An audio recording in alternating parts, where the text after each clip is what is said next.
अस्सलामु अलैकुम वरहमतुल्लाहि वबरकातुहु। अल्हम्दुलिल्लाहि रब्बिल आलमीन वस्सलातु वस्सलामु अला खैरिही खल्किही मुहम्मदिन व आलिही व अस्हाबिही अजमईन अम्मा बाद। अऊज़ु बिल्लाहि मिनश शैतानिर रजीम बिस्मिल्लाहिर रहमानिर रहीम। व नुफ़िख़ फ़िस्सूरि फ़इज़ा हुम मिनल अजदासि इला रब्बिहिम यंसिलून। आज मैं सोच रही हूँ कि आपके सामने हश्र के उन्वान पर कुछ बात बताऊँ। जैसा कि आप सबको पता है, हश्र का मैदान, जब दुनिया फ़ना होने के बाद इंसान को अल्लाह रब्बुल आलमीन के सामने खड़ा होना है, वो हश्र का दिन होगा। तो आज क्यों ना हश्र के टॉपिक पर ही आपसे बात करूं। चैनल में नए हैं तो प्लीज़ सब्सक्राइब माय चैनल। हश्र का माना होता है यकजा करने के, लेकिन कुरान पाक और हदीस में हश्र इस वक्त और दिन का नाम है जब दुनिया फ़ना हो जाने के बाद सब इंसानों को अल्लाह रब्बुल आलमीन के सामने अपने दुनिया में किए हुए अमल का जवाब देने के लिए पेश किया जाएगा और वहाँ इंसाफ का तराजू रखा जाएगा और हर एक के अमल का बदला दिया जाएगा। कोई अपने गुनाहों और बुराइयों की वजह से जहन्नम में जाएगा और कोई अपनी नेकियों की वजह से जन्नत में अल्लाह की नेमतों में होगा। जब इसराफील अलैहिस्सलाम एक बार सूर फूकेंगे तो पूरी दुनिया तबाह हो जाएगी और फिर दोबारा सूर फूकेंगे तो सब जिंदा होकर अल्लाह के सामने हाजिर हो जाएंगे। मैंने अभी आपके सामने शुरू में एक आयत पेश की है। इसमें इसी चीज़ को बयान किया गया है, जिसका तर्जुमा ये है कि जब सूर फूका जाएगा तो सब एकाएक अपनी कब्रों से अपने रब के तरफ दौड़ पड़ेंगे, यानी अपने अमल के हिसाब व किताब के लिए पेश होंगे। रसूलुल्लाह सल्लल्लाहु अलैहि वसल्लम फरमाते हैं कि हर शख्स अल्लाह से बात करेगा, दरमियान में कोई और नहीं रहेगा। वो अपने दाहिने देखेगा तो इसका अमल दिखाई देगा, बाएं जानिब देखेगा तो अपना अमल ही देखेगा और सामने देखेगा तो आग ही आग दिखाई देगी। रसूलुल्लाह सल्लल्लाहु अलैहि वसल्लम ने फरमाया कि खजूर का एक टुकड़ा ही हो सके तो खैरात करके जहन्नम से बचो। इब्ने अब्बास रज़ी अल्लाह अन्हु से रिवायत है कि रसूलुल्लाह सल्लल्लाहु अलैहि वसल्लम ने फरमाया, जैसे पैदा किए गए थे वैसे ही सब हाजिर होंगे, ना पाँव में जूते होंगे, ना बदन पर कपड़े और ना खतना हुआ होगा। हज़रत आयशा रज़ी अल्लाह अन्हा फरमाती हैं कि जब मैंने अल्लाह के रसूल सल्लल्लाहु अलैहि वसल्लम से ये बात सुनी तो मैंने कहा, तब तो सब एक दूसरे को देखेंगे।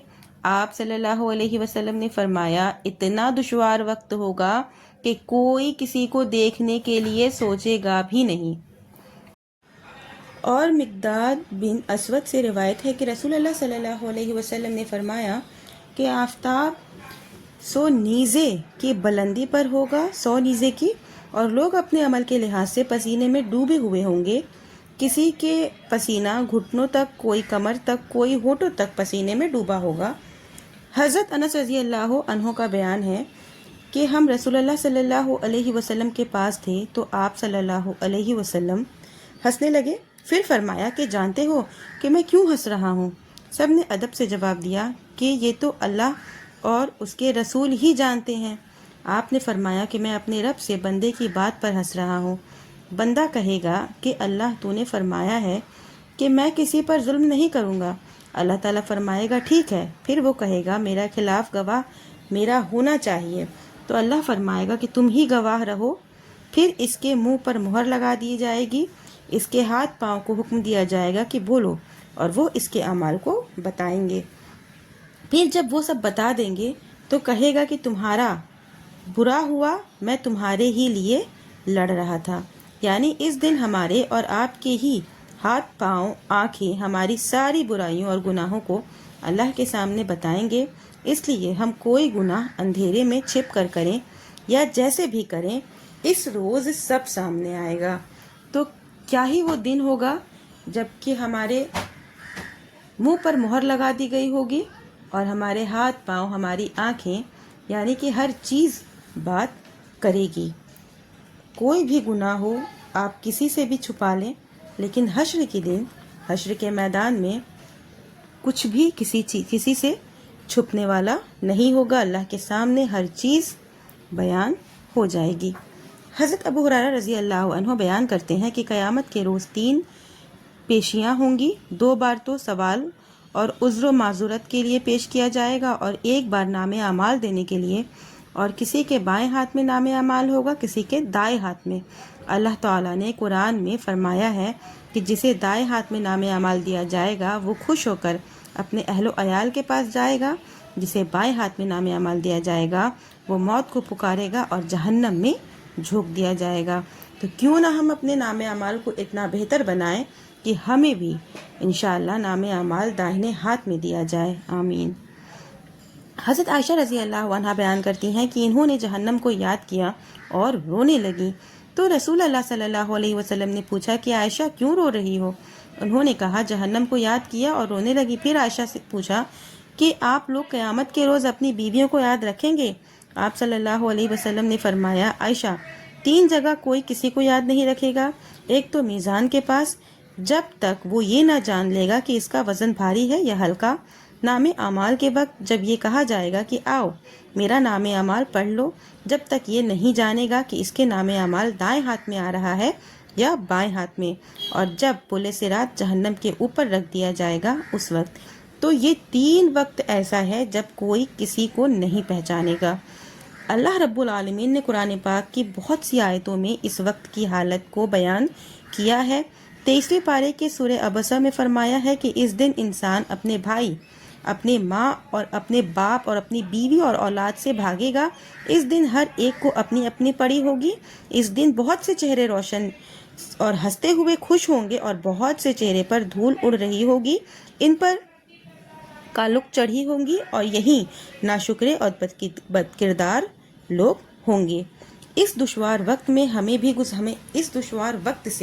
گزرنا ہے اور اللہ کو اپنے کیے کام کا جواب دینا ہے۔ وہاں نہ اپنا کوئی رشتہ دار ہوگا، نہ ماں باپ اور نہ بھائی ساتھ ہوں گے، بلکہ اس دنیا میں کیا اپنا نیک عمل کام آئے گا۔ میں آپ کو یہاں ایک حدیث سنا دوں، بخاری شریف کی حدیث ہے۔ رسول اللہ صلی اللہ علیہ وسلم نے فرمایا کہ 7 لوگ اس دن اللہ کے عرش کے سائے میں ہوں گے جس دن کوئی سایہ نہیں ہوگا، ایک انصاف اور بادشاہ، دوسرے وہ جوان جس نے جوانی میں اللہ کی عبادت کی، تیسرے وہ جس کا دل نماز میں لگا رہا، ایک نماز پڑھی تو دوسری نماز کی فکر میں رہا، چوتھا ایسے دوست جو آپس میں اللہ کے لیے محبت کرتے ہوں، اللہ کے لیے دشمنی کرتے ہوں، یعنی کہ کسی کو سہیلی بنایا تو اس کے لیے وہ دیندار اور نیک ہے، اس لیے نہیں کہ وہ مالدار اور خوبصورت ہے، ایسے ہی ناراض بھی ہو تو اس کی گناہ یا بری عادت کی وجہ سے، پانچواں وہ نوجوان جسے کسی خوبصورت اور مالدار عورت نے زنا اور برائی کے لیے بلایا تو اللہ کے ڈر کی وجہ سے اس کے پاس نہیں گیا، اور چھٹے جس نے ایسے چھپا کر صدقہ و خیرات کیا کہ دائیں ہاتھ سے دیا تو بائیں ہاتھ کو خبر نہ ہوئی، یعنی نام اور نمائش کے لیے نہیں دیا، ساتویں جس نے اکیلے اور تنہائی میں اللہ کو یاد کیا اور اس کے ڈر سے رویا۔ اسلام نے الگ سے عورتوں کو انہی باتوں کا حکم دیا ہے جو صرف عورت سے متعلق ہیں، ورنہ وہ سبھی احکام میں وہ سب کے ساتھ شامل ہیں۔ اس لیے آپ کو جو حدیث میں نے سنائی ہے ان سب میں آپ اپنے کو رکھ لیں اور انہیں اپنے لیے بھی سمجھیں۔ ان چند باتوں کے بعد اب میں چاہوں گی کہ میں ویڈیو کو یہیں پہ ختم کروں۔ اللہ رب العالمین سے دعا ہے کہ ہم نے جو دین کی باتیں سنی ہیں ان پر عمل کرنے کی توفیق دے اور حشر کی منزل کو ہمارے لیے آسان کر دے، ہمارے لیے اور آپ کے لیے آسان کر دے، آمین۔ وآخر دعوانا ان الحمد للہ رب العالمین۔